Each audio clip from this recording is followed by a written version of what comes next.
Les écouteurs et les casques, il y en a des tonnes en vente aujourd'hui. Des petits trucs vraiment mauvais, à 5 balles, aux trucs les plus audiophiles à plusieurs milliers d'euros, il y en a pour tous les budgets, tous les goûts et tous les usages. Et niveau configuration, c'est un peu pareil. Entre les casques Circum ou Supra, les écouteurs intra ou extra, ou les trucs un peu plus extravagants ou inhabituels, comme par exemple les tours de cou ou les trucs à conduction osseuse, les form factors se multiplient, les technologies employées se diversifient, apportant parfois leur lot de bonnes idées, et parfois rien de bien convaincant. Aujourd'hui, c'est un de ces form factors un peu particuliers que nous allons tester, avec les écouteurs Earphone Clip, qui ont un format que je n'avais encore effectivement jamais pu expérimenter ou tester jusqu'à présent.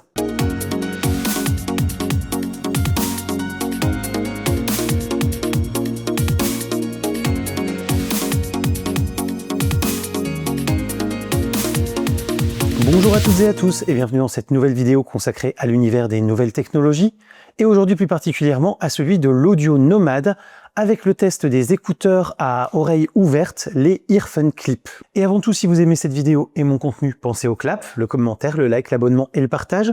C'est votre meilleur moyen de soutenir mon travail, c'est totalement gratuit, ça ne vous prend que quelques secondes. Alors merci infiniment à tous ceux parmi vous qui prendront le temps de le faire. Et donc dans la continuité, un merci tout particulier aux 4 personnes qui ont utilisé le bouton rejoindre sous la vidéo. Votre soutien me fait extrêmement chaud au cœur, merci à vous. Enfin, pour vous simplifier les choses, notez que cette vidéo est chapitrée pour aller voir directement les parties qui vous intéressent le plus. Donc les Earphone Clips sont de type open ear, c'est-à-dire qu'ils laissent le conduit auditif libre de toute obstruction et permettent donc de continuer à entendre ce qu'il se passe autour de soi. Ils viennent pour ainsi dire pincer le lobe de l'oreille, de fait que l'on se retrouve alors avec une petite boule contenant la partie qui va générer le son à l'entrée du conduit auditif, tandis qu'une palette ovale d'environ 2 cm de large vient se positionner de l'autre côté. C'est elle qui contient la batterie, les antennes et toute l'électronique de gestion de l'écouteur. C'est donc une conception plutôt originale et que l'on ne voit pas encore partout ni chez toutes les marques, même si ce form factor tente à se développer ces derniers temps. Les écouteurs comportent des transducteurs de 10,8 mm en carbone, ce qui les place dans la moyenne haute pour ce type de produit, qui adopte souvent des transducteurs entre 8 et 10 mm. La batterie intégrée de 60 mAh par écouteur leur assure selon le fabricant entre 5h30 et 10 heures d'autonomie selon le codec utilisé et ils peuvent être rechargés jusqu'à 3 fois via la batterie de 490 mAh embarquée dans l'étui. Les écouteurs se chargent en 1 heure tandis que l'étui en nécessite 2 par câble via le port USB-C dont il est doté. Nous verrons un peu plus loin si les promesses d'autonomie sont tenues ou non. L'ensemble boîtier plus écouteur accuse 50 grammes sur la balance, dont 38 pour l'étui et 12 pour les écouteurs, soit un poids de 6 grammes seulement par écouteur. L'étui mesure un petit 66 mm de large, 48 de haut et 28 d'épaisseur.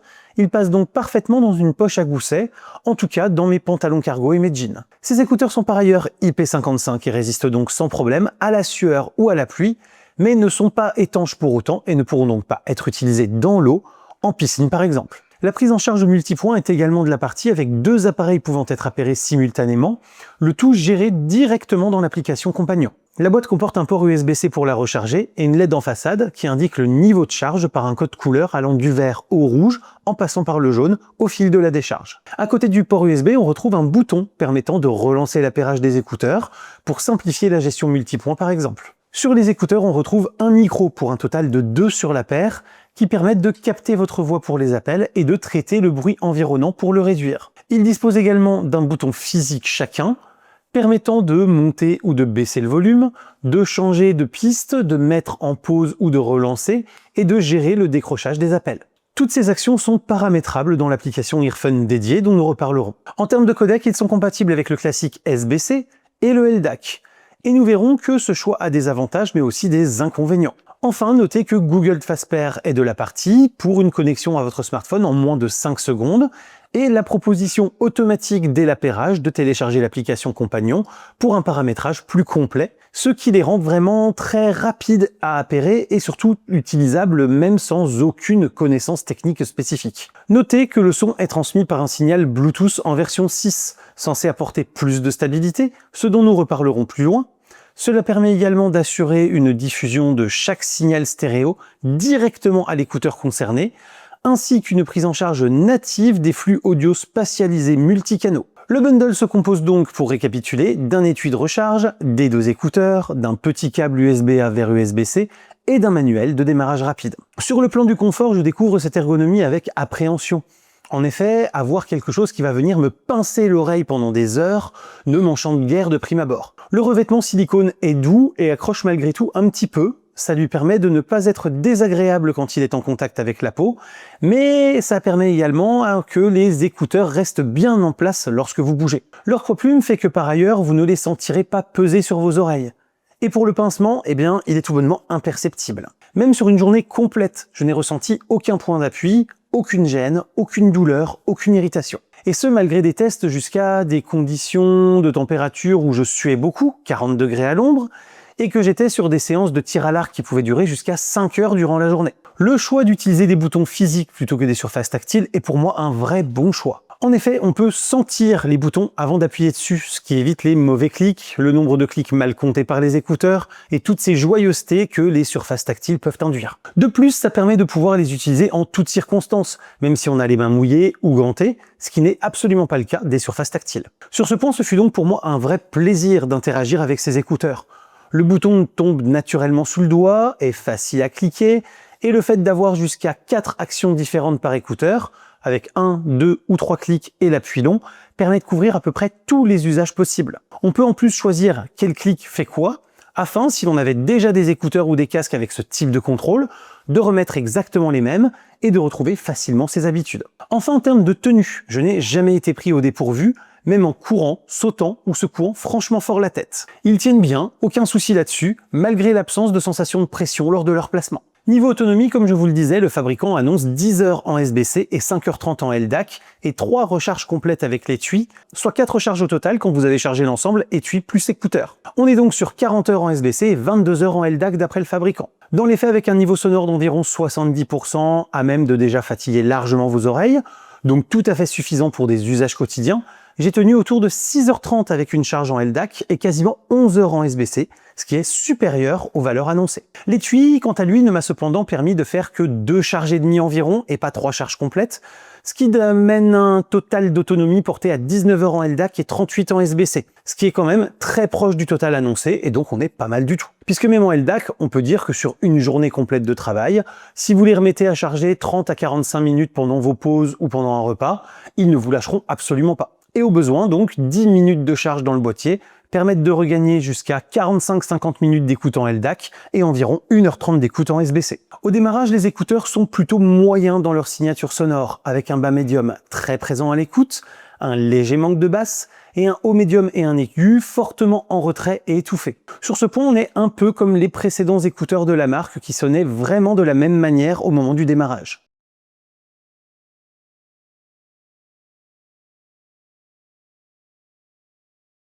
Heureusement, l'application Compagnon offre un égaliseur à 10 bandes, échelonné de 31 Hz à 16 kHz.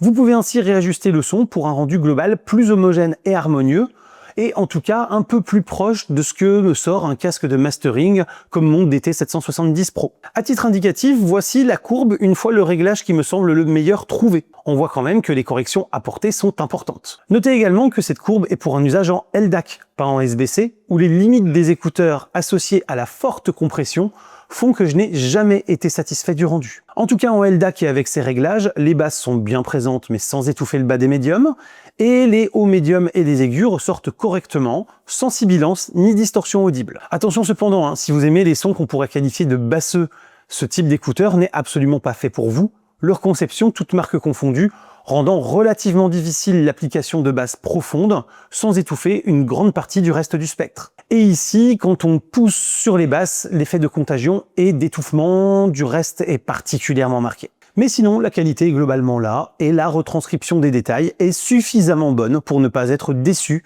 ni fatiguer l'oreille. Les transducteurs de 10,8 mm et l'usage du LDAC font ici un travail de qualité qui, sans être audiophile évidemment, à cause de la conception éloignée du pavillon auditif de ce type d'écouteur, satisfera, je pense, une majorité de personnes dans un large éventail de cas d'usage. L'écart de qualité avec un casque tel qu'un Sony WH-1000 ou un casque filaire comme mon DT770 Pro reste bien évidemment parfaitement perceptible et la qualité du son est totalement incomparable. Sur le plan de la puissance, à 90%, les écouteurs ne saturent pas et le son reste clair. Il est par ailleurs largement suffisant pour s'abîmer les oreilles, donc la réserve de puissance ne devrait pas manquer pour les usages courants, quotidiens. Dans les faits, avec 3 semaines d'usage plutôt intensif, de plusieurs heures par jour à jusqu'à 10-12 heures pour les plus gros jours de test, J'ai été globalement déçu de la stabilité du signal en LDAC. Car là où les Earphone Jump avaient brillé par une stabilité optimale, ici c'est tout l'inverse.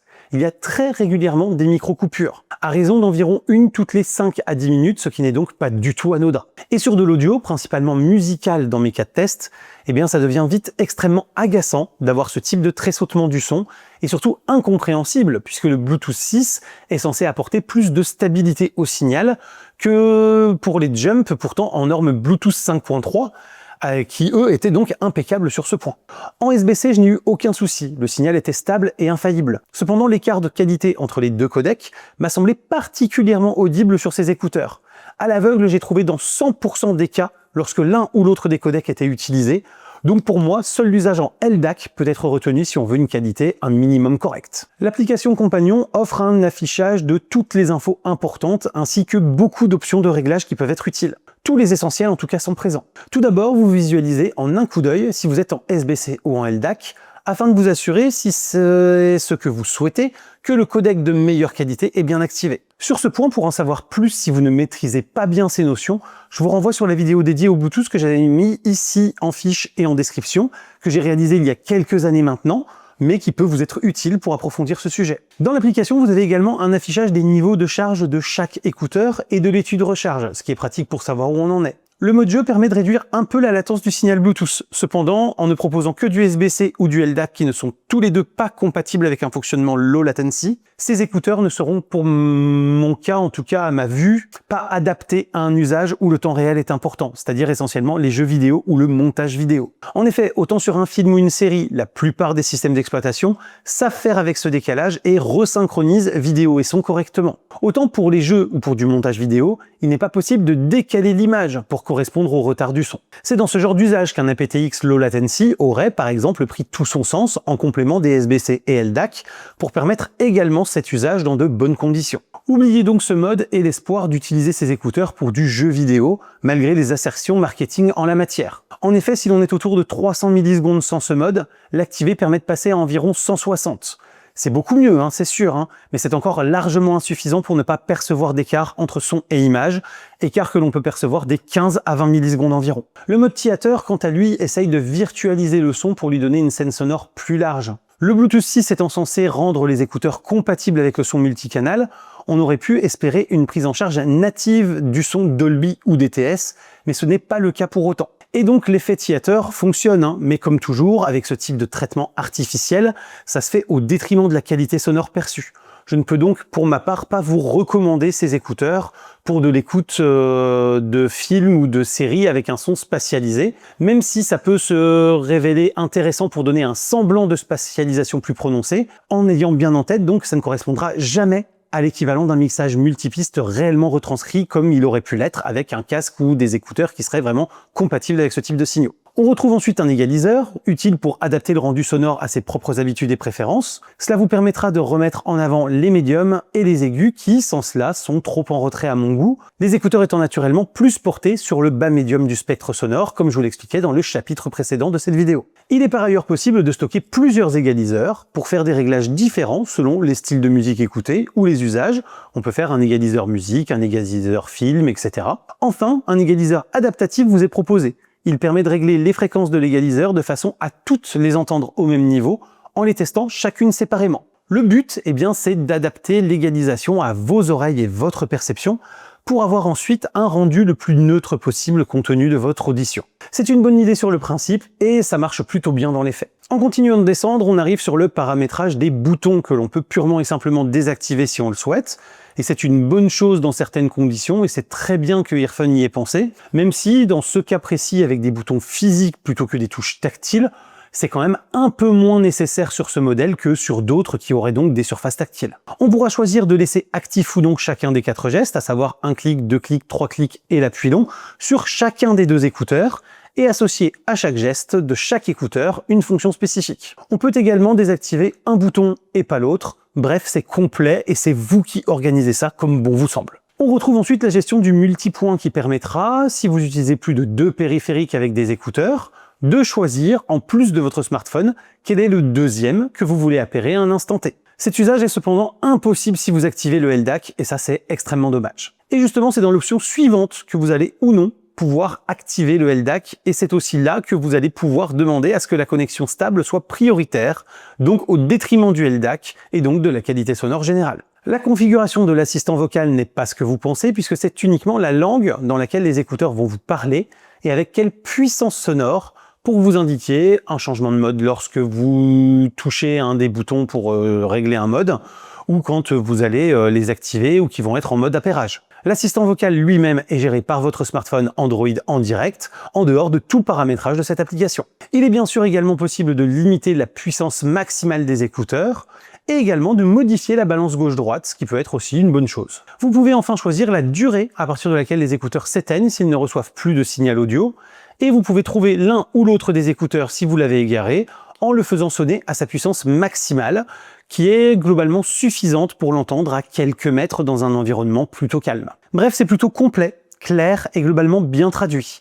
Et quand la traduction est approximative, cela ne nuit pas à la compréhension de l'option, même si on aurait pu apprécier une traduction parfaite. Proposé à 70 € environ avant le coupon sur Amazon, mais qu'un code de réduction en suivant le lien et le code qui sont dans la description vous permettra de faire encore baisser aux alentours de 60 €, peut-être même un peu moins, ces écouteurs offrent une excellente alternative pour ceux qui cherchent des écouteurs à oreille libre, proposant une qualité de son honorable, un très bon confort, le tout dans un form factor vraiment réduit qui fait que même l'étui tout petit pourra se loger partout extrêmement facilement. Reste cependant que la stabilité de connexion en LDAC est trop imparfaite pour pouvoir l'utiliser dans cet état de connexion en toutes circonstances, ce qui rend son prix à mon sens moins attractif si c'est pour ne l'utiliser finalement que en SBC. Il faudra donc bien y penser avant achat afin de s'assurer que votre smartphone restera suffisamment proche, d'autant que l'écart de qualité audio perçu entre le SBC et le LDAC est vraiment particulièrement marqué à l'écoute en aveugle sur ces écouteurs particulièrement. Nous voici en tout cas arrivés au terme de cette vidéo qui j'espère vous aura plu, vous aura appris des choses et vous guidera dans vos actes d'achat. Si c'est le cas, n'hésitez pas à la commenter, la liker, vous abonner et partager, c'est le fameux clap. Vous avez Tipeee, le bouton rejoindre et la boutique sous la vidéo et dans la description qui permettent de me soutenir financièrement en échange d'avantages exclusifs ou de goodies que je vous invite à découvrir. Et quant à moi, je vous dis à très bientôt pour plein de prochaines vidéos, photos, techno, informatique et jeux vidéo qui font le contenu de la chaîne au quotidien. D'ici là, continuez de rester curieux et de regarder des vidéos sur YouTube. Salut à tous, bye bye.